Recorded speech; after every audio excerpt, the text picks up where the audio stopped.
So వీళ్ళు ఎప్పుడైతే కనుక ఒక బేస్‌లెస్ ప్లాట్‌ఫార్మ్ మీద మరి పెద్దవాళ్ళు ఎందుకొచ్చి ఆపలేదు? వీళ్ళిద్దరూ విడిపోతూ ఉంటే కనుక అంత గౌరవంగా పెద్దల సమక్షంలో జరిగినటువంటి పెళ్లి, ఒక మర్యాదపూర్వకంగా జరిగేటటువంటి పెళ్లి, వీళ్ళ వయసులు బహుశా 5 ఇయర్స్ బ్యాక్ బహుశా చిన్న వయసులో అయ్యుంటాయి. అంత ఇమ్మెచ్యూరిటీ వల్ల, ఆలోచన లేకపోవటం వల్ల, ఏదో చిన్నపాటి గొడవలు, మనస్పర్ధల వల్ల విడాకుల వరకు వెళ్లారు. అదేంటంటే ఎవరన్నా పెద్దలొచ్చి దాన్ని కౌన్సిల్ చేసి వాళ్ళిద్దరి మధ్యన ఉండేటటువంటి డిస్టర్బెన్సెస్ పాసిఫై చేయటానికి ఎవరన్నా ప్రయత్నం చేయాలి గానీ, బహుశా వీళ్ళిద్దరు కూడా పట్టుంటారు. ఇప్పుడు ఎలాగైతే మొండిగా వాదిస్తున్నారో అర్థం పర్థం లేకుండా, అప్పుడు కూడా ఏంటంటే విడాకులు ఇస్తేనే మేము బతుకుంటాం, లేదంటే చచ్చిపోతాం అనేటటువంటి ఉద్దేశంతో ఉంటది. కాబట్టి బహుశా ఆ విడాకులు అనే ప్రాసెస్ ఇంతవరకు సాగిందేమో అని నేను అనుకుంటున్నాను. దాని క్లారిటీ అనేది లాయర్ మేడం ఇవ్వాలి. సో ఈ బేస్‌లెస్ అనేటటువంటిది ఎప్పుడు జరిగిందో, వీళ్ళిద్దరి యొక్క అంతరాత్మలో, సబ్‌కాన్షియస్ మైండ్‌లో అయ్యో! విడిపోయామే, అనవసరంగా విడాకులు తీసుకున్నాం ఎక్కడో లోలోపల ఉండేది. కానీ ఒక నిర్ణయం ఆల్రెడీ తీసేసుకున్నాం కాబట్టి సరసా దాన్ని వహిద్దాము అని అనుకున్నారు. ఎక్కడి వరకు వహిద్దాం అనుకున్నారంటే కనుక, ఎప్పుడైతే కనుక ఆ రిలేటివిటీ, ఎప్పుడైతే కనుక ఆ కంపారిజన్ అనేటటువంటిది వాళ్ళ జీవితాల్లో వచ్చిందో. ఎందుకంటే కనుక వీళ్ళిద్దరూ కూడా పెళ్ళిళ్ళు చేసుకునేటప్పుడు వాళ్ళ గత జీవితం గురించి చెప్పలేదు. చెప్పకపోవటానికి వెనకాతల కూడా ఒక క్వెషన్ మార్క్ ఉంది. అంటే ఏంటంటే, అది దాస్తే దాచేటటువంటి సీక్రెట్ కాదు. ఇరుగు పొరుగును గాని, ఎవరినైనా గాని, సంవత్సరంలో గాని, 2 సంవత్సరాల్లో గాని బట్టబయలయ్యేటటువంటి సీక్రెట్. అయినా గాని దాచారు. ఎందుకు దాచారు అంటే కనుక, రేపొద్దున ఏదన్నా ఈ మ్యారేజ్‌లో ఏదన్నా ఒక లైవ్ అంశం వచ్చి గొడవలు, ఏదైనా మనస్పర్ధలు వస్తే కనుక, మనం సీక్రెట్‌గా రీకనెక్ట్ అవ్వచ్చు అనేటటువంటి ఆల్రెడీ ఒక మైండ్ సెట్ ఉండటం వల్లే వీళ్ళిద్దరూ దాచిపెట్టారు. 2 వైపులు. ఇటు అటు గాని అది మోసం. కానీ ఇక్కడేంటంటే, ఇక్కడ జరిగేటటువంటి విచిత్రమైనటువంటి పరిస్థితి ఏంటంటే, వీళ్ళ ప్రవర్తన ఇంత ఇమ్మెచ్యూర్‌గా ఉంది అంటే గనక, వీళ్ళ వెనకాతల అసలు పెద్దలు కూడా ఈ మాత్రం ఆలోచించలేకపోయారా అని అనిపిస్తుంది. పెద్దలు ముందుకొచ్చి, "వీడికి ఇలా పెళ్లయింది. నీకు తెలుసా అమ్మ? నీకు పూర్తిగా ఇష్టమైతే కనుక." ఎందుకంటే ఇది సెకండ్ మ్యారేజ్. ఈ సెకండ్ మ్యారేజ్ అనేటప్పటికి ఇది బ్యాలెన్స్ అవ్వాలి, కరెక్ట్‌గా ఉండాలి అనేటటువంటి ఉద్దేశం ప్రధానంగా తల్లిదండ్రులకు ఉంటది. వీళ్ళకి ఎంత ఇమ్మెచ్యూరిటీ ఉన్నా కూడా. వాళ్ళు కూడా ఇక్కడ సీక్రెట్ రివీల్ చేసేటటువంటి ప్రయత్నం చేయలేదు. ఆ ట్రాన్స్‌పరెన్సీ అనేటటువంటిది వాళ్ళు కూడా చూపెట్టలేదు. సో ఇక్కడేంటంటే, పిల్లలు మోసం చేసుకున్నారు, పెద్దవాళ్ళు మోసం చేసుకున్నారు. మళ్ళీ తిరిగి ఏ పరిస్థితికైతే వచ్చిందో అసందర్భంగా, అసలు ఎటువంటి బేస్ లేకుండా ఫస్ట్ మ్యారేజ్ ఎలాగైతే వీళ్ళిద్దరిది విడిపోయిందో, ఇప్పుడు సెకండ్ మ్యారేజ్ కూడా బ్రేకప్ అవ్వటానికి ఒక పరిస్థితి వచ్చింది. ఇక్కడ చిన్నపాటిది అనలేము గానీ, ఒక పెద్ద బలం ఏంటంటే కనుక, ఇరువైపులో ఉండేటటువంటి, అటువైపు ఈరోజు సాయి భార్య అఖిల అవనియండి, లేదంటే ఇక్కడ ఈ అమ్మాయి రాజేశ్వరి భర్త కిరణ్ అవనియండి, వీళ్ళు బలంగా ఉండటం అనేటటువంటిది ఇక్కడ ఈ మ్యారేజ్ యొక్క స్ట్రెంగ్త్ అనమాట. దాన్ని కాపాడేటటువంటి ప్రయత్నం మనం చెయ్యాలి. ఆ అమ్మాయి ఎలా పోరాడుతుందో చూడండి. ఏదైతే కనుక మెచ్యూరిటీ సాయికి, రాజేశ్వరికి మొదట్లో లేదో ఆ పెళ్ళిని నిలబెట్టుకోవాలనేటటువంటిది, దానికి కంప్లీట్‌గా ఆపోజిట్ మెంటాలిటీ ఈరోజు అఖిల మనకి ఇక్కడ చూపెడుతుంది. ఆ అమ్మాయి ఎవరు? అసలు ఆ అమ్మాయి ఎక్కడి నుంచొచ్చింది? అయితే గీతే మొదటి భార్య అయ్యుండొచ్చు. నాకు ఎందుకు చెప్పకుండా నన్ను చేసుకున్నావు అనేది కూడా ఆ అమ్మాయి ప్రశ్నించట్లేదు. ఈరోజు ప్రధానంగా ఫస్ట్ క్వెషన్ అది రావాలి. నన్నెందుకు చీట్ చేసి చేసుకున్నావు? అది పాస్ట్ మ్యారేజ్ అయ్యుండొచ్చు. నీ లైఫ్‌లో ఆ అమ్మాయి ఉండుండకపోవచ్చు. But why didn't you tell me the reality అనేటటువంటిది అడగట్లేదు ఆ అమ్మాయి. ఇప్పుడేమంటుంది అంటే కనుక, ఆ కథ అక్కడికి ముగిసింది కదా! నన్ను ఏమీ లేనట్టుగా నన్ను పెళ్లి చేసుకున్నావు కదా! నేను నచ్చకపోతే నేను నచ్చట్లేదు అనేటటువంటి మాట అంటే కనుక నేను మార్చుకుంటాను కదా! ఈ అమ్మాయిని తీసుకొచ్చి మళ్ళీ జీవితంలో చూపెట్టి, నువ్వు బాలేదు, ఆ అమ్మాయి కావాలి అనేటటువంటి మాట అంటం ఏంటి?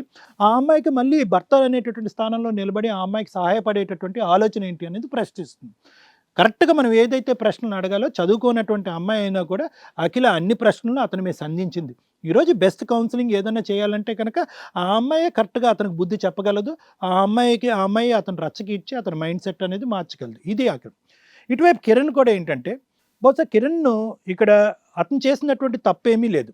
ఈ అమ్మాయి ఏదైతే అంటుందో, అతను కొడతాడు, హింస పెడతాడు, హింస పెడతాడు కాబట్టి అతను వద్దు అని చెప్పి ఇక్కడ కనెక్ట్ అయిందో, ఈ అమ్మాయి చాలా తెలివైనటువంటి అమ్మాయి. ఈరోజు ఎక్కువ మాట్లాడకపోయినా, రాజేశ్వరి ఏంటంటే కనుక, ఆ అమ్మాయికి ఒక దిశ అనేటటువంటిది ఆ అమ్మాయి జీవితంలో లేదు. ఇమ్మెచ్యూరిటీ అంటామో, తెలివి తక్కువతనం అంటామో, తల్లిదండ్రుల పెంపకం కరెక్ట్ లేదంటామో, లేదంటే మ్యారేజ్ గురించి ఒక అర్థం పర్థం లేనటువంటి ఆలోచన శైలి అంటామో, ఏదోనండి. ఆ అమ్మాయికి ఏమీ లేదు. ఆ గాలి ఎటువైపు వీస్తే అటువైపు వీస్తున్నట్టే అనమాట. అంటే అక్కడ ఆ అబ్బాయిని ట్రై చేసింది. కొంతకాలం చూసింది. గత స్మృతులు వచ్చినాయి. నేను వాడితో ఎందుకు విడిపోయానో, అసలు అక్కడ ఏ కారణం లేకుండా విడిపోయాను, ఇక్కడ ఇంత పెద్ద కారణాలు కనిపిస్తున్నాయి. ఒక్కసారి టచ్ చేస్తే కనుక అక్కడ కూడా రిథమ్ ఏమైనా డిస్టర్బ్ ఉంటే కనుక మనం మళ్ళీ కనెక్ట్ అయిపోవచ్చు అనేటటువంటి బ్యాక్‌గ్రౌండ్ యాక్టివిటీ ఈ అమ్మాయి నడిపించింది. అలా అనుకున్నట్టుగానే ఏంటంటే, కొద్దిపాటి ప్రెషర్ సాయి మీద పెట్టేటప్పటికి ఇనీషియల్ సాయి ఏమొచ్చి నో, నో, నో, నీకు ఆల్రెడీ పెళ్లయింది, అది కరెక్ట్ కాదని చెప్పినా కూడా, ఈ అమ్మాయి యొక్క పిచ్చితనానికి ఆ అబ్బాయి కూడా లొంగి, పద మనిద్దరం కంటిన్యూ అయిపోదాం. ఎలాగ నా భార్య మంచిదే అనుకుంటున్నాను కాబట్టి ఆ అమ్మాయి కూడా కంటిన్యూ అయిపోద్ది అనేటటువంటి కంక్లూజన్‌కి వీళ్ళిద్దరూ వచ్చేసారు. సో ఇక్కడ ఈ అమ్మాయి యొక్క మెంటాలిటీ ఏంటంటే చాలా జాగ్రత్తగా ఉండవలసినటువంటి మెంటాలిటీ అనమాట. ఇక్కడ ఉండేటటువంటి వాళ్ళందరిలో నలుగురిలో అందరికీ కూడా ఏమైనా తప్పు చేస్తే కనుక కూర్చోపెట్టి వాళ్ళు ఒక ఆలోచన రేకెత్తించి మనం ఒక మెంటాలిటీని మార్చి చేయగలం. కానీ రాజేశ్వరి యొక్క కీ పర్సన్ ఇక్కడ నేను ఎందుకు అంటున్నానంటే మేడం, ఆ అమ్మాయి మెంటాలిటీ ఇప్పుడు ఇక్కడ కూర్చునే 3 అంశాలు మార్చింది.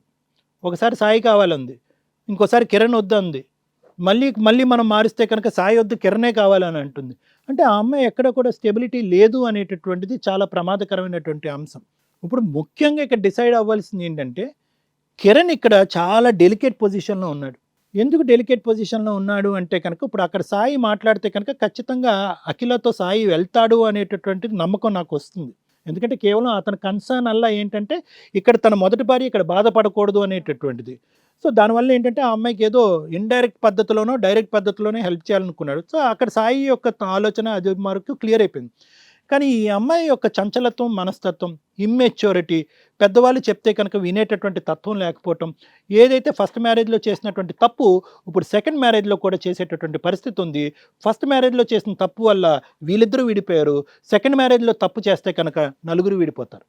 కాబట్టి ఏదన్నా ఇక్కడ ఒక మంచి జరగాలి అంటే కనుక ప్రధానంగా ఈ అమ్మాయి తల్లిదండ్రులకి, ఈ అమ్మాయి ఆలోచన శైలికి మార్చేటటువంటి పద్ధతిలో ఈ అమ్మాయికి ప్రధానమైనటువంటి కౌన్సిలింగ్ ఇస్తే కనుక ఇంపార్టెంట్. మిగతా వాళ్ళకి కాసేపు కూర్చుని ఏది మంచి ఏది చెడు అని చెప్తే కనుక వినేటటువంటి తత్వం ఉంది. కానీ ఈ అమ్మాయికి basic ingredient and knowledge and thoughts about marriage and the future of our life అనేటటువంటిది ఈ అమ్మాయికి లేదు. తన జీవితం గురించి తనకు తెలీదు, పక్క వాళ్ళ జీవితం ఏమవుతుంది అనేటటువంటిది అస్సలు అర్థం కానటువంటి మనస్తత్వం ఈ అమ్మాయిది. సో ఈ అమ్మాయి యొక్క మెచ్యూరిటీ ఇంప్రూవ్ చేస్తే కనుక మిగతా నలుగురు జీవితాలు బాగుపడతాయని నాకు అనిపిస్తుంది. ప్లస్ వీళ్ళ తల్లిదండ్రులు ఎవరైతే ఉన్నారో ఇరువైపులా ఇక్కడ చాలా ఇంపార్టెంట్, వాళ్ళ పేరెంట్స్ని కూడా ఇన్వాల్వ్ చేసి వాళ్ళ యొక్క రెస్పాన్సిబిలిటీ కూడా వాళ్ళకి తెలియజేయవలసినటువంటి అవసరం ఉంది madam. Thank you sir. Hit TV app, ఇందులో short news, live news, entertainment shows, movies, digital magazines తో పాటు మీ జిల్లా వార్తలను కూడా ఫ్రీగా చూడొచ్చు. ఇంకెందుకు ఆలస్యం, వెంటనే హిట్ టీవీ యాప్ ని డౌన్లోడ్ చేసుకుని ఫ్రీగా ఎంటర్టైన్మెంట్ పొందండి. Hit TV app. Hit TV app. Please download hit TV app. Hit TV app ని ఫ్రీగా డౌన్లోడ్ చేసుకొని ఎంజాయ్ చేయండి. మీకు నచ్చిన ఎంటర్టైన్మెంట్ కోసం హిట్ టీవీ యాప్ ని ఫ్రీగా డౌన్లోడ్ చేసుకొని ఎంజాయ్ చేయండి. హిట్ టీవీ యాప్ ని డౌన్లోడ్ చేసుకుని ఆస్వాదించండి, ఆశీర్వదించండి. ఇంతమంది సెలబ్రిటీలు హిట్ టీవీ యాప్ ని డౌన్లోడ్ చేసుకోండి అని చెప్తున్నారంటే ఎంత మంచి యాప్ ఆలోచించండి. అమెరికాలో చదవాలనుకునే వాళ్ళకి విశ్వసనీయమైన పేరు మన శౌర్య కన్సల్టెన్సీ. UK లో 1 year masters, UK లో 1 year masters, 2 years work permit up to 5 years visa. Contact Saurya Consultancy. Contact 89851 89851.